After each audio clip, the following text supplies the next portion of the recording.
बोलो। राजा राजानौ राजानः राजानं राजानौ राज्ञः। इसी को उपदेश कहते हैं। धातु सूत्र गण उणादि वाद्य निंदा। ये बच्चे हमारे सनातन धर्म हिंदुओं का जो संस्कार होना चाहिए, जो हम इंग्लिश मीडियम में नहीं दे पाते, वो संस्कार हमें इस गुरुकुल में देखने सुनने को मिलता है। और बच्चे वेद से शिक्षा ग्रहण कर रहे हैं। तो हमारे आगे की पीढ़ी, जो पीछे की पीढ़ी भ्रष्ट होते जा रही है, वो आगे की पीढ़ी इन्हीं बच्चे संभालेंगे। और बहुत ही मतलब मन को भाने वाला ये टाइम है। मैं बच्चों के साथ थोड़ा टाइम स्पेंड कर रही हूँ, बैठी हूँ यहाँ पर। शिष्टाचार देखिए, शांति, सामने गुरुजी बैठे हैं और ये लोग। गुरुकुल पूर्णतः आवासीय शिक्षा प्रदान करने का एकांत स्थान होता है, जहाँ से 10 वर्ष की आयु में बच्चा गुरु के सानिध्य में रहकर विद्या का अध्ययन करता है।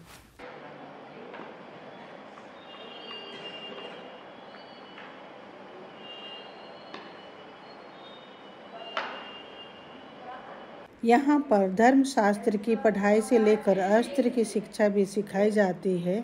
इसमें कोई संदेह नहीं है कि योग साधना और यज्ञ के लिए गुरुकुल को एक अभिन्न अंग माना जाता है।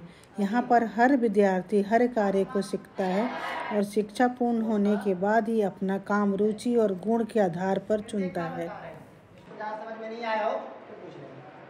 तस्य लोपः, तस्य षष्ठ्यन्तं लोपः प्रथमांतम द्विपदमिदं सूत्रम्। इस सूत्र में कितने पद हैं? तो 2 पद। मेरा नाम श्री रंगनाथ बादल है।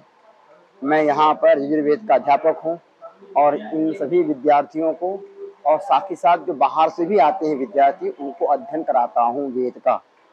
वेद में हमारे वेद में यजुर्वेद माध्यम शाखा हमारी है। उस वेद में संहिता, पद, क्रम, जटा और घन 4 हैं और इन्हीं विकृतियों के साथ साथ ये वेद का पूर्ण अध्ययन होता है। एक विद्यार्थी को अगर अध्ययन करना हो तो कम से कम 12 साल चाहिए, तो वो अध्ययन कर सकता है।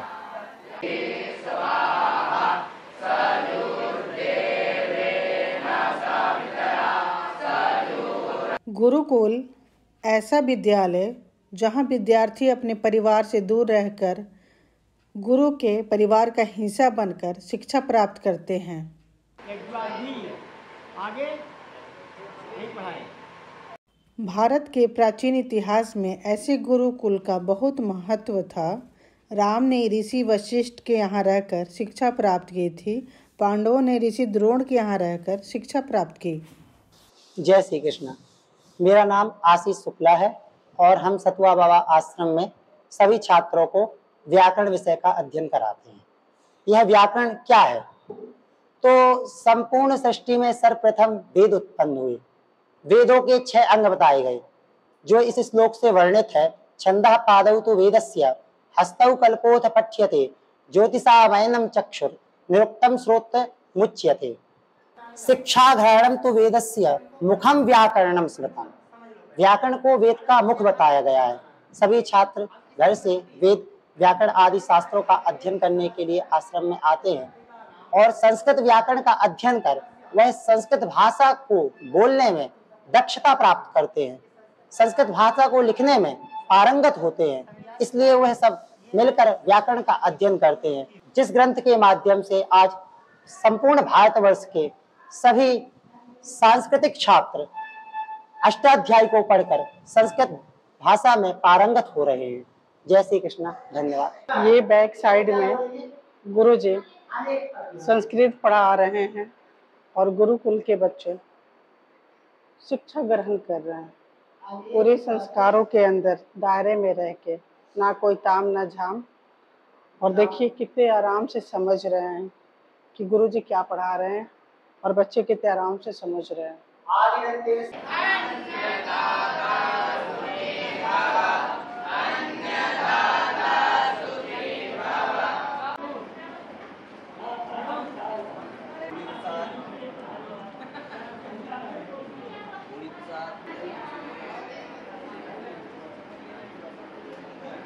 मैं डॉक्टर ओमकार मिश्र श्री भगवान विष्णु सतुआ बाबा संस्कृत विद्यालय से सहायक अध्यापक व्याकरण विभाग से हूँ। आज हम आपके द्वारा जो प्रश्न इत्यादि किए गए उसके बारे में, जो हमारे यहाँ शिक्षा पद्धति है, चूँकि पूर्व काल में हमारे यहाँ आश्रम पद्धति शिक्षा की चलती थी, लेकिन वर्तमान काल में हमारे यहाँ आधुनिक पद्धति का बढ़ावा ज़्यादा है। लेकिन हमारे यहाँ जो संस्कृत विद्यालय हैं, अधिकतर संस्कृत विद्यालयों में आज भी उस आश्रम पद्धति को ही अपनाया जा रहा है। जैसे अगर हम आश्रम पद्धति की बात करें तो आश्रम पद्धति का जो शुरू से अगर शुरुआत करें तो बताते हैं कि प्रातः काल जो जागरण है वो ब्रह्म मुहूर्त में होना चाहिए।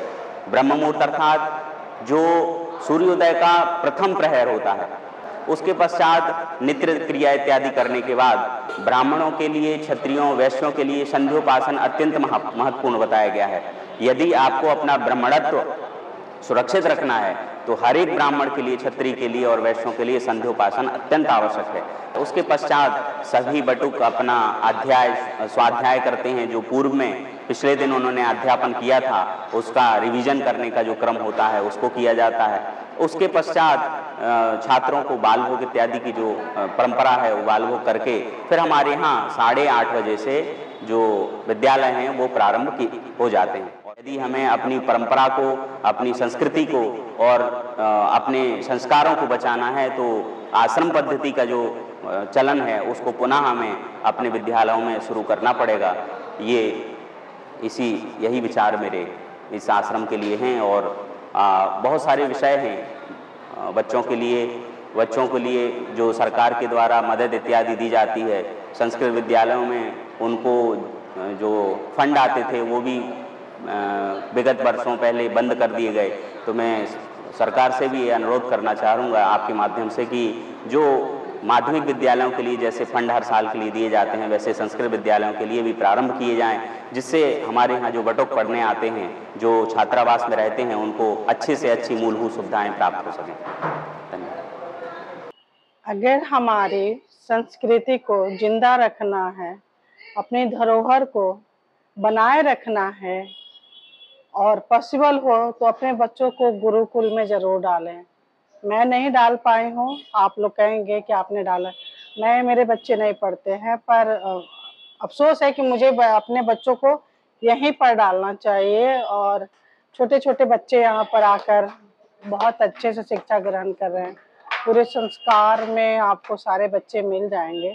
तो विनम्र निवेदन है कि आप लोग भी अपने बच्चों को गुरुकुल में ही डालें, यहीं से पढ़ाएं, यहीं से शिक्षा दें। आपको मिलती हूँ मैं कुछ न्यू करते हुए आप लोगों से। ये आश्रम का दृश्य है।